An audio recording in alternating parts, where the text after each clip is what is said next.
ঈদুল আজহা সামনে রেখে জমে উঠেছে কোরবানির হাট, আর সেই বাজারেই হইচই ফেলে দিয়েছে এক বিশাল ষাঁড় কালামানিক। সন্তানের মতন করে মানুষ করা হচ্ছে, তাকে বেশি তো কষ্ট লাগবে। গরু যে এত বড় গরু আছে এটা কিন্তু আমি চিন্তা করিনি। 9 ফুট লম্বা, 8 ফুট উচ্চতা আর ওজন 1300 কেজিরও বেশি। দেখতে অনেকটাই যেন এক হাতি। দাম হাঁকানো হয়েছে প্রায় 25 লাখ টাকা। বড় দেখি অনেক শখ করে 4 লক্ষ টাকায় কিনেছি। যদি এক পর মাছ যদি না খাইতেও পারি তাহলে ওকে আমি পূর্ণভাবে খাবার দিই। খুব শখ করে আমি কালো মানিককে নাম রেখেছি। 30 লক্ষ টাকা হইলে আমার তো আশা পূর্ণ হবে, আমি তখন ছাড়বো।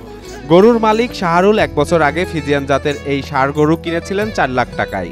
এরপর লালন পালন করেছেন পরম যত্নে, যেন কালামানিক এখন তার পরিবারের লোক হয়ে উঠেছে। এগুলো তো অবশ্যই কষ্ট লাগবে। তাকে সন্তানের মতো লালন পালন করছি, তাকে হয়তো দেখাশোনা করছি, তাকে দেখলে আমার মন ভরে যাইছে। তা আমাকে বিক্রি করলে তো অবশ্যই কষ্ট লাগবে। হয়তো খাওয়া দাওয়া 1 সপ্তাহ বন্ধ হয়ে যেতে পারে। দূর দূরান্ত থেকে মানুষ আসছেন শুধু কালামানিককে একবার দেখার আশায়। অনেকে অনুপ্রাণিত হচ্ছেন গরুর খামার করতেও।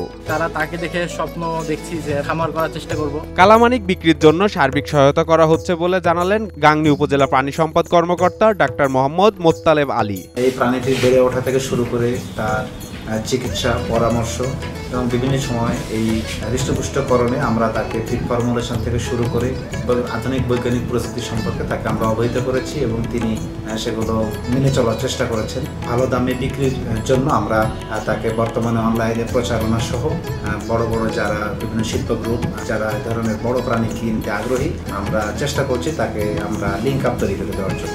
মেহেরপুরের গাংনীর এই কালামানিক শুধু একটি গরু নয়, শাহরুলের স্বপ্ন, ভালোবাসা আর মেহনতের প্রতীক। এখন দেখার পালা 25 লাখের এই হাতি গরুর নতুন গন্তব্য কোথায় হয়।